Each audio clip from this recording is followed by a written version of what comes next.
తెలంగాణ సెక్రటేరియట్లో cabinet sub committee భేటీ అయింది. GO 317, GO 46 పై ప్రధానంగా చర్చిస్తోంది. మంత్రి దామోదర రాజనరసింహ నేతృత్వంలో ఏర్పాటైన సబ్ కమిటీలో మంత్రులు పొన్నం ప్రభాకర్, దుద్దిళ్ల శ్రీధర్ బాబు సభ్యులుగా ఉన్నారు.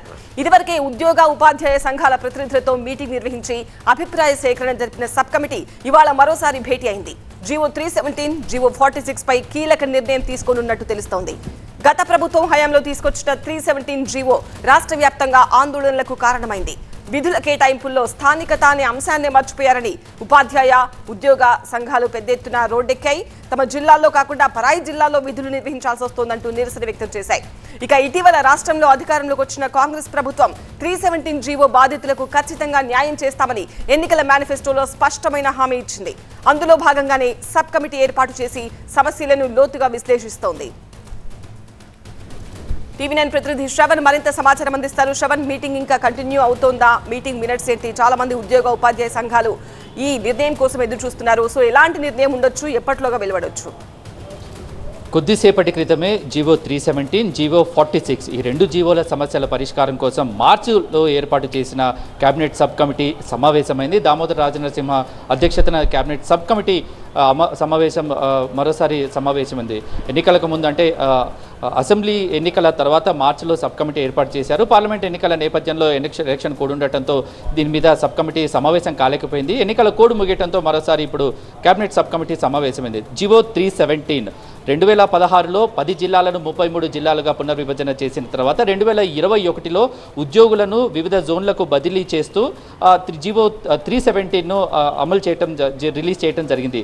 జీవో 317 ప్రకారము వివిధ జిల్లాలకి కొత్త జిల్లాలకు ఉద్యోగులను బదిలీ చేసినప్పుడు సీనియారిటీ ప్రాతిపదికన ఇచ్చారు. సీనియారిటీ ప్రకారము ఏ ఉద్యోగి అయినా ఎక్కడ తాను పనిచేయాలనుకుంటున్నాడో నిర్ణయం తీసుకునే అవకాశం కల్పించారు. ఒకవేళ కొత్త జిల్లాలో కానీ పాత జిల్లాలో కానీ సీనియారిటీ ప్రకారం ఖాళీలు పూర్తయిన తర్వాత తక్కువ సీనియారిటీ ఉన్న వాళ్ళను కొత్త జిల్లాలకు ట్రాన్స్ఫర్ చేయడం జరుగుతుంది. ఇక్కడే ప్రధాన సమస్య ఏర్పడింది.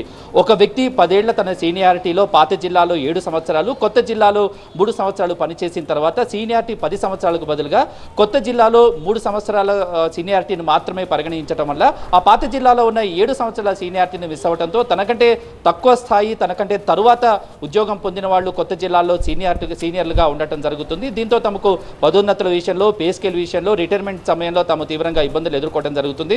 దాంతోపాటుగా కొత్త జిల్లాలకు ట్రాన్స్ఫర్ అయిన వాళ్ళు శాశ్వత ప్రాతిపదికన రిటైర్మెంట్ వరకు కొత్త జిల్లాలోనే ఉద్యోగాన్ని చేయాల్సి ఉండటంతో పాత జిల్లాల్లో తమ కుటుంబాలను, పిల్లల చదువులను, స్థిర నివాసాలను, స్థిరాస్తులను ఏర్పరచుకున్న వాళ్ళు పాత జిల్లాలకు వెళ్లే అవకాశం లేకపోవడంతో కుటుంబాలకు దూరంగా ఉండాల్సి వస్తుందనేది జీవో 317లో ఉన్న ప్రధాన సమస్య. దీనివల్ల ఉపాధ్యాయులు ఎక్కువగా ఇబ్బంది పడుతున్నారు. ఇక జీవో నెంబర్ 46 హైదరాబాద్లో ఉన్న 3 కమిషనరేట్లలో ఈ ఉద్యోగాలకు సంబంధించి జీవో 46ని ప్రత్యేకంగా రిలీజ్ చేయడం జరిగింది. ఈ జీవో 46 ప్రకారము ఎవరైతే 3 జోన్లలో పనిచేసే ఉద్యోగులు ఉంటారో వాళ్ళకి 43% రిజర్వేషన్ కల్పించడం జరుగుతుంది. దీనివల్ల ఎక్కువగా పోలీసు ఉద్యోగాల్లో అభ్యర్థులు ఇబ్బంది పడటం జరుగుతుంది. దీని మీదనే కేబినెట్ సబ్ కమిటీ ఈ పరిష్కారాలు కనుగొనే ప్రయత్నంలో భాగంగానే ఈరోజు సబ్ కమిటీ సమావేశమైంది. ఎటువంటి పరిష్కారాలను కనుగొంటుందనేది మరికొద్దిసేపట్లో తెలియ అవకాశం ఉంది. రైట్ శ్రవణ్.